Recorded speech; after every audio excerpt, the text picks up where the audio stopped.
Hello, Facebook friends. Welcome to Chronically Raw. Fight for answers, fight for the cure.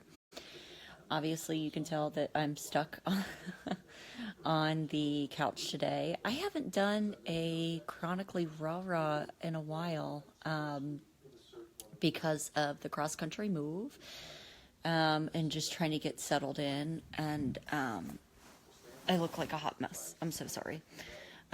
Because of the cross-country move, just trying to get settled in. And so I was going to do a picture, but I was like, you know what? I haven't done a live for Chronically Raw in a while. So I thought I would do a quick live. Obviously, I'm stuck on the couch. So my body has not handled the move really great at all. Which we expected. We already knew that was going to happen. We kind of expected that. I was hoping for that it would take it great, but sometimes stuff happens. I'm going to turn this light on because I don't have a diva light. So, sorry, nobody's funding Chronically Raw-Rahs. I don't have a diva light. So anyway, couple updates really quick. We're obviously in the new house, so yay, new house. So we'll be renting for a year and then we'll buy, just because Cincinnati has changed so much in the last 5 years that the best thing to do is rent for a year. But anyway, so yeah, I'm starting to meet up with medical teams here in Cincinnati, which is a good thing. I need to get I still need to find a primary care doctor, which I think I'll end up using my old one if they take TRICARE, just because I was with him for so long anyway. He's kind of a little, he's not bad. He's a little passe for me. He's very you could have stage 4 cancer and he'd be like, I'm okay with seeing what happens. Let's just see what happens with it. But I've been with him for so long that he at least lets me participate in my own differentials. So you got to appreciate that. But anyway, so Monday I'm having, this may be a little bit TMI, but I said the good, the bad, and the ugly. So I get really, really, really bad periods. And that's what has me on the couch today is I'm breaking out in fevers and my period is so bad that I can't physically move. I took some pain medication. I'm going to have to take some more. And so I went to my old gynecologist yesterday. And I said, I want a hysterectomy. I want my stuff taken out. My tubes are tied. I can't have any more kids. Even if they weren't, I couldn't anyway because of Ehlers-Danlos. And so I want my stuff taken out. And he's a very liberal doctor. So I was thinking, if anybody's going to do it, it's going to be this doctor. And then after seeing my medical history, he was like, I'm not touching that shit with a 10-foot pole. Are you kidding me? He's like, I'm not putting you on an operating table with all the issues that you have. First he was like, well, what about birth control? Why didn't your other doctors do birth control? And then I told him about the variant migraine that showed as a stroke. And so as soon as I said that, he was like, nope.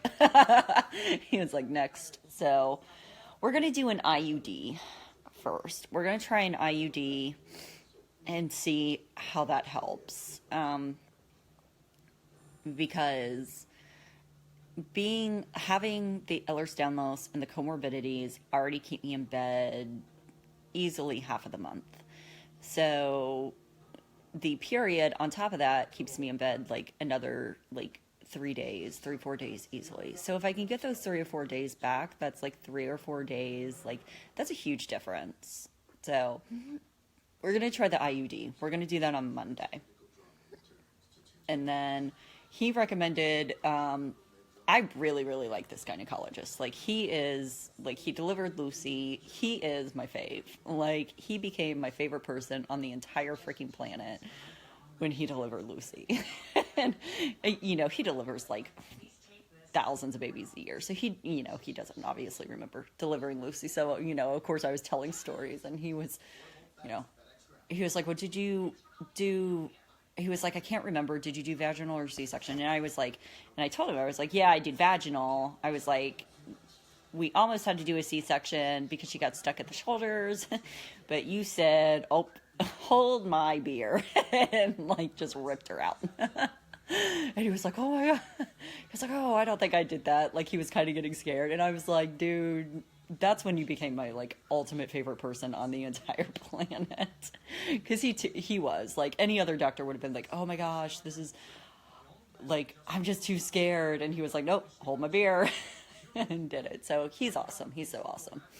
But anyway, he recommended me to a GI specialist that he said that he really likes. And honestly, because I really like him, I trust him, which is really hard for me. Like, if, it's really hard for medical practitioners to gain my trust. So the fact that I trust him means, like, he can be like, I recommend this person, and I know that they're going to be good. So I'll see the GI practitioner next month to continue the testing for Zollinger-Ellison syndrome and gastroparesis. Dr. Simpson had put in a test for the Zollinger-Ellison syndrome, but of course it was the week that we were moving, and I never got to get it done. Luckily, it's just a simple fasting serum test. So, easy day. And then I'm going to be calling the Mayfield Spine and Neurology Institute. I'm hoping that they take TRICARE, because several people that I am friends with have recommended Mayfield, because I need both a neurologist and I need a doctor for my back. So I'm hoping that they'll do surgery on my back, because everything that we've done so far, epidurals,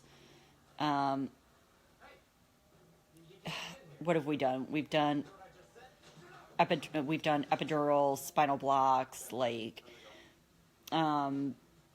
injections, cortisone injections. Like, nothing has helped, and my back is continuing to get worse. So with that said, I'm really hoping that there's surgical intervention at this point, because not that I want surgery. Nobody's like, I want surgery. But when you get to the point where, like, you can't even sit or stand for so long, like, I'm just at the point where I'm done. Like, you could like totally cut my entire body up, and if it would make me feel better and give me a better quality of life, freaking bueno, I'm on it.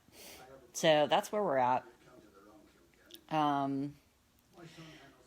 So hopefully we can find a team of doctors here that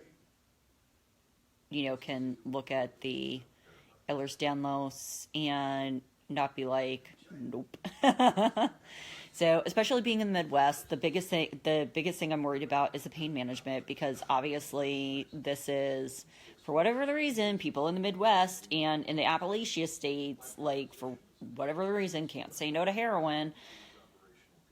That's a whole other thing I blame the pharmaceutical companies on that. But anyway, so that's what I'm worried about, is my pain management. Because this is a very, very, very, very painful condition.